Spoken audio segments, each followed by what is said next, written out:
Всем привет, меня зовут Юля, и сегодня я с вами посещу выставку, которую организовала компания Алроса, которая, кстати, очень давно дружит с Кремлем и устраивает здесь периодически разные выставки.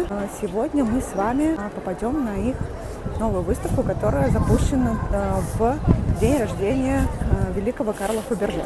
Вот мы заходим на выставку, которая называется «Путь бриллианта» и находится в выставочном комплексе исторического музея в Москве. Покупаем билет, который обойдется вам в 400 рублей. Вот с чего все начиналось.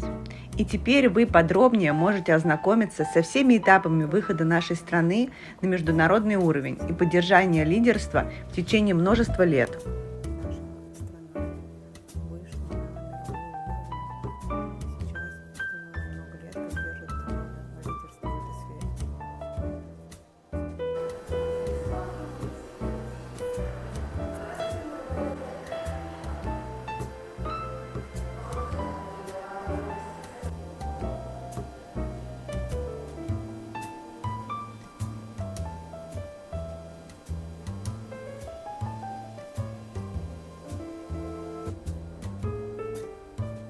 Здесь вы видите алмаз под названием «Символ Алроса».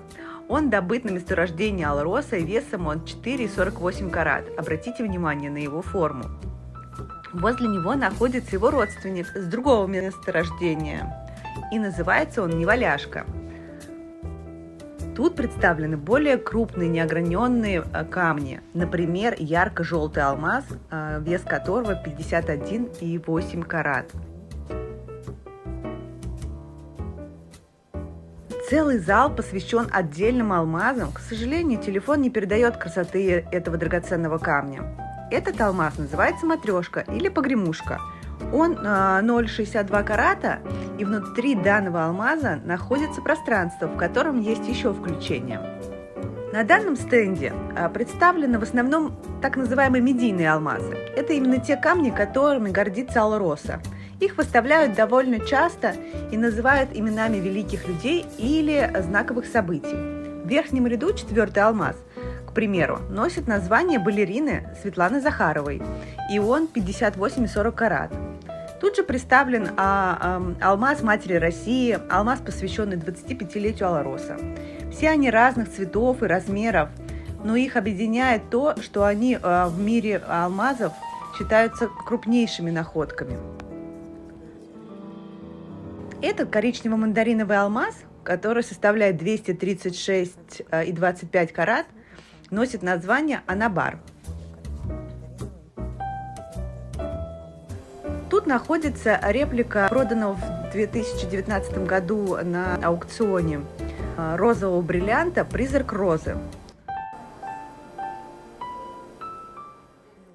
Немного хочу рассказать по поводу огранки. Обычно гранят камни так, чтобы потерять меньше сырья. То есть сейчас цифровым методом подбирают идеальную форму бриллианта под найденный алмаз и стараются сделать идеальную массу так, чтобы не потерять в качестве камня.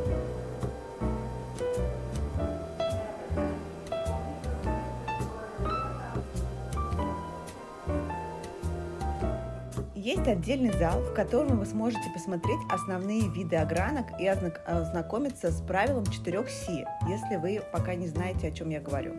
Возможно, я чуть попозже вам сама об этом расскажу. За последние годы компания Алроса продвинулась и стала делать прекраснейшие современные изделия из своих камней. Это единственная российская компания на рынке со своим замкнутым циклом. Они сами добывают камни, гранят их, имеют свое дизайнерское бюро и делают из них потрясающие изделия. Также Алроса – поставщик прекраснейших камней на мировой рынок. Специально для этой выставки Алроса сделала коллекцию по эскизам Карла Фаберже. И, кстати, запустили эту выставку в день рождения Карла.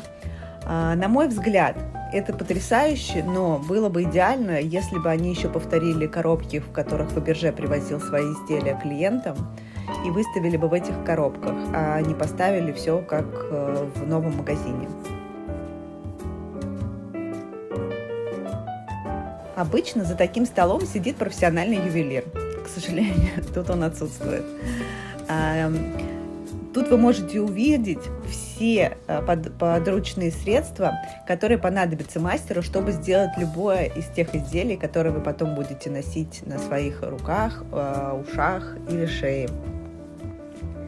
Спасибо, что посетили выставку со мной. Была рада быть вашим гидом в мир драгоценных камней.